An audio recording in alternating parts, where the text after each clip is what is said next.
Welcome to the Taking the Lead podcast, where we empower people to be unstoppable. I'm Christina Hepner with my co-hosts Leslie Hoskins and Timothy Cuneo.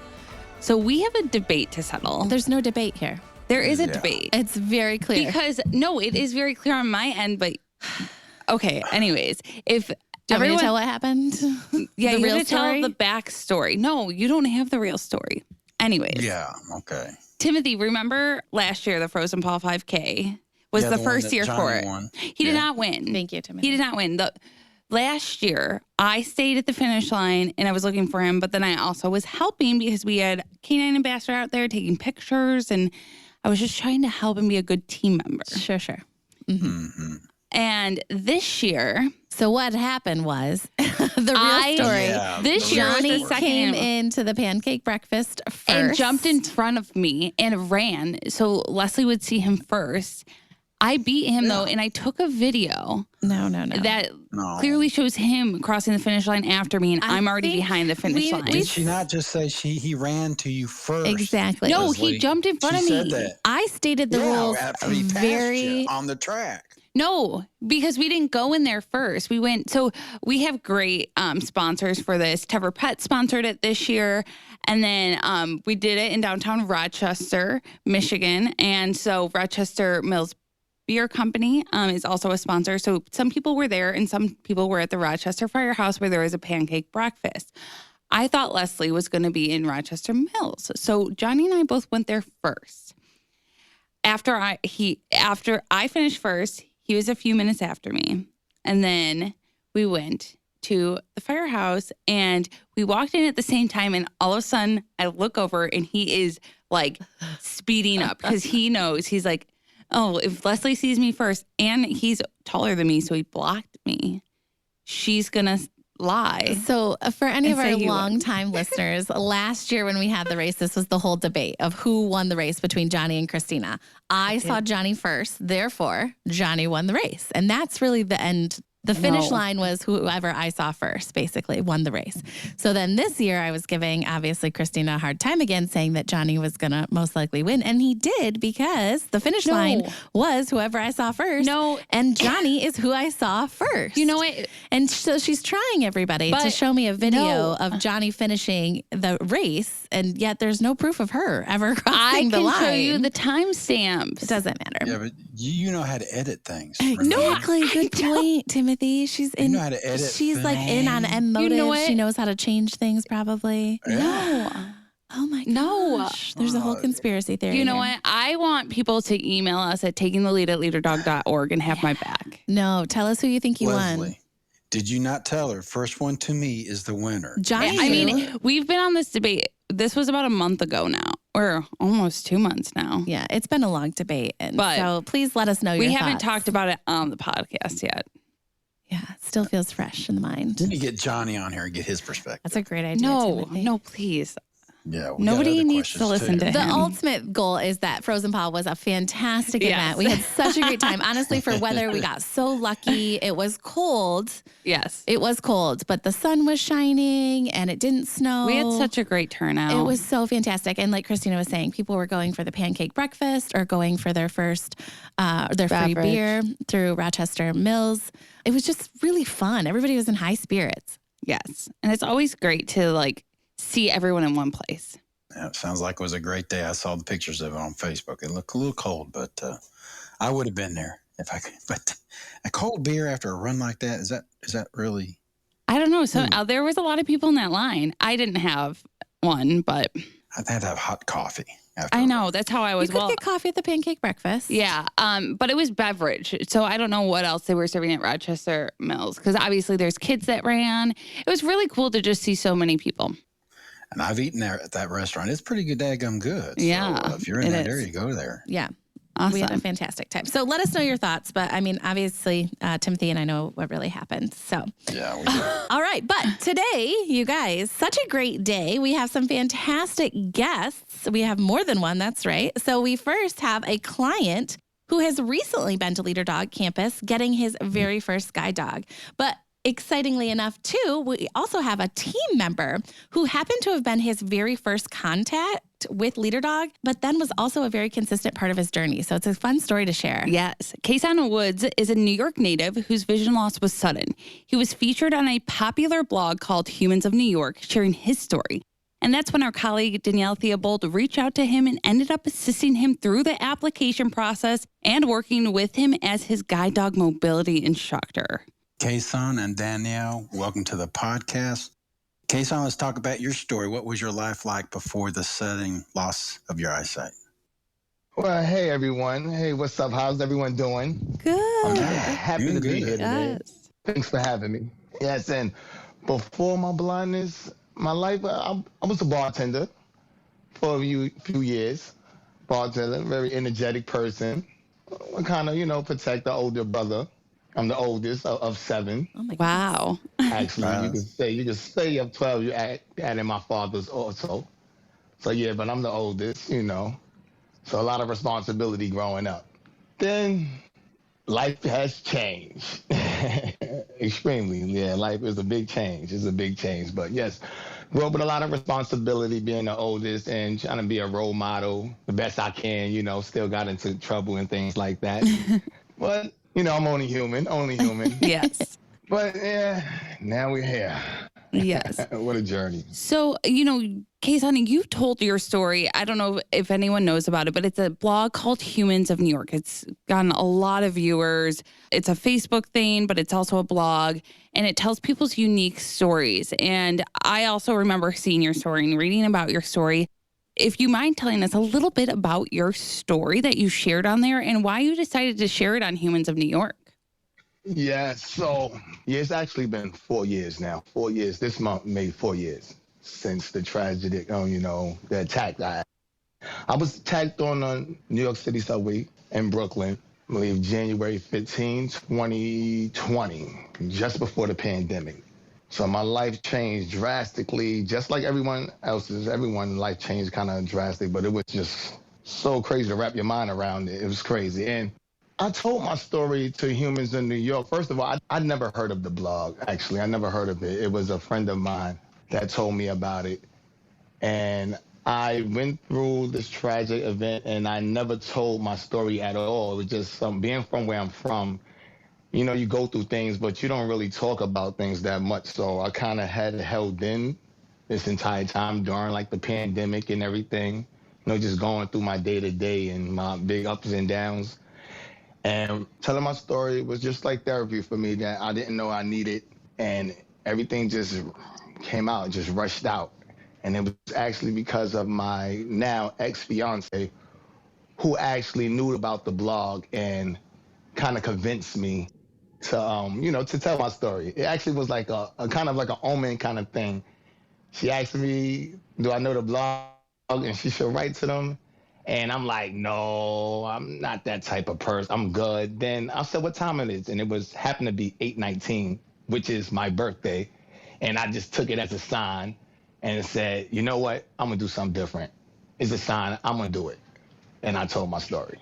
That's incredible. And so what was the feedback and support that you got from sharing that story? The feedback was overwhelming and amazing. I'm from New York. I'm from Brooklyn. So a lot of times it's like a lot of spiciness, a lot of rough. Everyone's kind of rough around the edges. So sometimes you get that love. It's like you're not expecting it at all. It's real overwhelming, and there's something real special about that because there's nothing in my mind that we could even fathom what was just about to happen with me, what happened to me. I was attacked on the subway station, and the attack I was stabbed in my eye, and which severed my optic nerve. So I was stabbed in my left eye, and it severed my optic nerve, and now I can't see out of both eyes. So I was blind immediately that day. That is a really, really bad story there, Kason. I'm sorry that happened to you. And you weren't aware that it was going to happen. You didn't wake up that day and all of a sudden this happens to you. Yeah. So Danielle, how did you find out about Kason's story, and what made you want to reach out to him and give him some guidance and direction? Yeah, so I had been following the Humans of New York blog for a couple of years at that point, the stories that the creator, Brandon, shares is just amazing. And at that time, I had probably been at Leader Dog in my position in client services for about a month, and kind of hearing from our clients the struggle of trying to find resources and support, especially in the beginning, services, orientation, and mobility, kind of a basic need, and the accessibility for our clients. I mean, everybody has a right to be able to travel safely. And so kind of struggling to find resources, through their community or through the state. Sometimes people don't qualify. The states don't have enough funding. So at Leader Dog, being able to offer free training, flights, room and board to our clients, I thought that everybody deserves to know about this. So at the end, it was a series of posts. At the end of the series, they left an email for Kayson's friend and was like, if you have any resources available to Kayson to kind of help him through this. I was like, hey, you know what? They might never see this. I'm sure there's going to be a huge outpouring of support, which is amazing. But I was like, you know what? Just toss Leader Dog out there just in case. I just knowing the struggle that people have trying to find help and support. I just thought that was something that we would be able to help them out with. That's amazing, Danielle. And Kayson, when you received Danielle's message about Leader Dog, what made you reach back out to want to get services at Leader Dog? Yeah, in the very beginning, it was so many emails. Like, for some reason, Leader Dog, the email from Danielle just locked in. And I don't remember opening the email, but I seen it. I know I seen it. And I'm saying like I could use my eyes to see it, but you get what I'm saying. Like, I know this email. And that probably was like 2 years prior. And I seen this email kind of stayed in my head. It's scary how it stayed in my head. Because, you have to go through all the mobility training, and you don't just go straight out and get like a guide dog or anything like that. So it was a lot of steps I had to do. And doing all of these steps in with my OM trainer, Annalyn Courtney, she actually recommended Leader Dog. And when she recommended, I was like, I know that name. She named a couple of other schools, also other programs, but I'm like, I know this name. For some reason, I know it. I'm like, I'm going into my emails because, after a lot of training, I could use my own email now. I could get inside because when the story came out, I couldn't do any of that, none of that. So now that I got a chance to take control of it, I went inside the email and I seen it and I opened it up and I'm like, I'm going to contact her. And this is like a year after she reached out. But it stayed on my mind, and it took up to 2 years for it to happen fully. But it was something about that email that I remembered. I could tell you, I seen the email with my eyes. It feels like it just stayed with me. That's incredible. So not only were you on this journey, but Danielle herself was on a little bit of a different journey with Leader Dog. So Danielle, do you mind telling about your career with Leader Dog? I know you've also had a volunteer past, but just sharing what happened to you in those couple of years. Yeah, absolutely. So like I said, by the time I read Kayson's story, I'd been at Leader Dog for about a month. I and my family have been involved for a couple years before that. In total, we've raised 9 puppies. We've got 9. We have number 9 at home right now. I'm just going to say I did that first. I started it and my family followed in my footsteps. So we love that. But yeah, I started in client services, having a puppy raising past. I always wanted to be involved in our training department. So in December of 2022, I interviewed for our apprentice program, and I have been very lucky and blessed, and I got that position. I've been in this position since about February of 23, and just kind of learning and being involved in the organization in a bunch of different aspects has really made me appreciate the programs and services that we offer and the resources that we're able to provide to clients throughout the world. So what was that like for you on your end, Danielle, when you heard about Kayson applying or reaching out to Leader Dog, knowing that you had, started that journey? It was wild because like Kayson had mentioned, it had been a while. So I was like, I'm probably never gonna, hear from it. And then he responded and I was like, oh my God, well, perfect. I sent all the application materials. I'm like, please let me know if you have any questions. And then it was a little bit again before I heard from him. And throughout that time, I was like, he's probably, there's lots of services out there. Like maybe he went with another school, whatever, didn't hear from him. And then we got all the application materials, the application, the medical, everything for the video, like all of it, all at once. And that was right before I think I was leaving client services to start in the training department.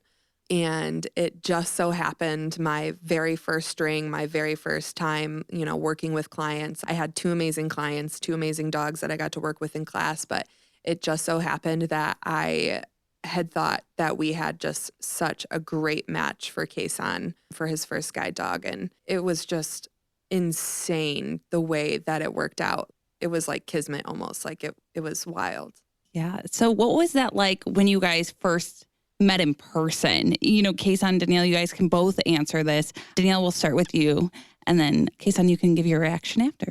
Yeah, it felt really strange because especially like working in client services and being in that position to be his contact throughout his application journey, we met and it almost felt like we had known each other. I mean, it was almost a 2-year journey at that point. It felt like we had already known each other and been connected for so long. And then to meet in person, it was kind of a strange feeling to finally put an actual person with this voice that you hear over the phone. It was crazy. Kason, what was that like for you? Yeah, it was a real full circle moment. Like everything about this whole journey with Danielle just felt so unreal. It's so amazing, though. It's like you can't write this. Yeah. From first time when I met Danielle, it felt like I knew her for years. And when I was leaving Leader Dog, when I left from out there, I wanted to take her with me. That's the best way to describe it. Like I just wanted to just come. Yeah, it's amazing. It was, man. I can't even put it into words. It feels so real.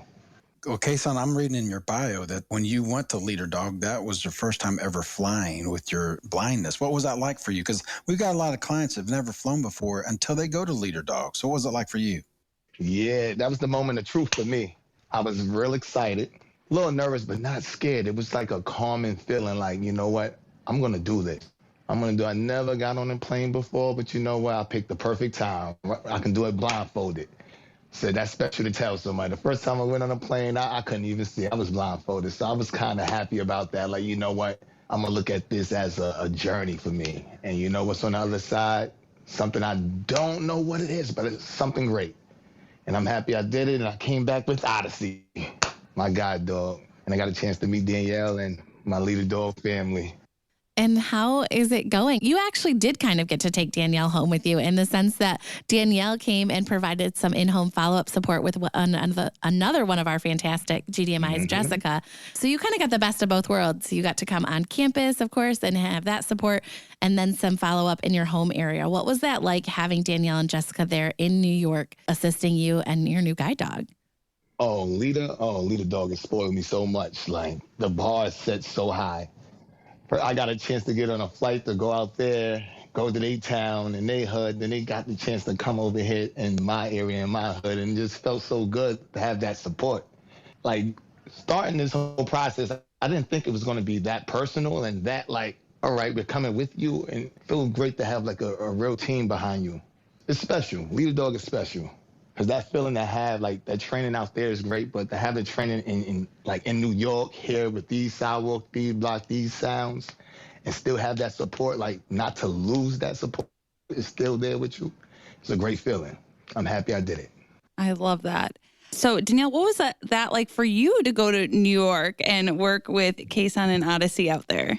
Oh man, it was so cool. I say this a million times a day, a million times a week. I just feel so lucky that I was able to have the privilege to kind of follow up in their home area. It's really special to see a client and the dog really just starting to work together in that third week of class. And then to kind of go home, I think it was about a month after class ended, to go home and see the progress that the team made on their own was amazing. You know, it's never going to be perfect, but to kind of see how they worked it out and they're starting to find their groove together as a team was really special. So Kason, what is next? You've got your guide dog with you. You guys are taking the town by storm. What's next for Kason? Next in my world, you know what's so amazing about this whole thing? I went from in the beginning just think like, oh, you can't do this, you can't do that, or how can you do that? How can you do this? And now it's like, I feel like I can do anything. So it's like a little, like a pause, like a step back now. Cause it's like, I feel like my world opened up so much that I need to slow down a little bit to really now get a real look at what I really want to do. Because now with Odyssey, I want to do everything. I want to go here. Let me just go in this store just because I just want to see what's in there. Or I want to learn this. Or let me learn accounting. Let me learn the computer. It's like the world just feels like amazing right now. It's like with so much options, just so happy, like, yes, I can do it, I can do it. But one thing I really know I want to do is I want to help out, get a chance to speak or to even tell my story more, or just to help other people out or direct them to services where they can get the help that I got. Because I didn't know it was like this deep of services that's out here and available for people like me or people who's not fully blind or anything that can use these services also. But it's just a lot I want to do. That's amazing, Kason, and we are sure you're going to do some amazing things. What advice would you give to anyone who is just going through that journey, who may just find out they are legally blind and don't know where to go or don't know what to do? What advice would you give them? Advice I would give them is slow down. That is my advice. Just slow down. Because when this first happened, and I was in denial a little bit, but also I wanted to just move fast. Like I wasn't taking my time. It wasn't, you don't want to be blind, so you just want to move fast. Like, no, I can still do it. I can still do it. I don't need no help. You just want to go, go, go, go. And sometimes you have to just calm down. Don't get angry. You can get frustrated, but just take your time and don't worry about the results right away. What's happening right in front of you is happening right now, but 6 months from now, it's going to be different. A year from now, it's going to be different. 6 months after that, it's going to be different. And you're going to turn back and like, wow, I got through that. And you're someplace that you thought you'd never be. So that's my advice. I think that is fantastic. And thank you so much for sharing your story with us and for all the hard work that you've put into this too, and for wanting to share your experience. The number one thing that we always tell people, our clients, especially when they ask, like, what can I do, is be a Leader Dog ambassador. Share your story with other people, share your experience, tell people about Leader Dogs for the Blind. So many times when we're out talking, there's always somebody that could benefit from our services. So you being out there and being a spokesperson is greatly appreciated. Word of mouth is our number one referral for clients. And so we greatly appreciate that. And again, thank you for sharing your story and being with us here today.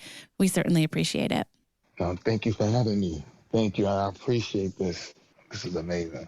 And also shout out to Jessica. Yes. You didn't say nothing about Jessica. I'm so sorry. Yeah, shout out to Jessica. Absolutely. Jessica is fantastic. I know we've talked about Jessica on the podcast before too, because she is out there she's in the field doing deliveries and application videos and so many things. And we are so appreciative of her as well. And thank you, Danielle, for just being the initial contact and taking that risk and reaching out and sharing what Leader Dog has to offer.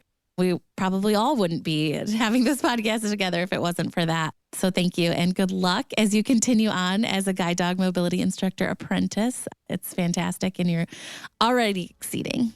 Thank you so much. I just feel, again, very lucky to be in this position and with such an amazing organization that really puts clients first. So very thankful. Absolutely. And thank you so much to our listeners for listening to the Taking the Lead podcast.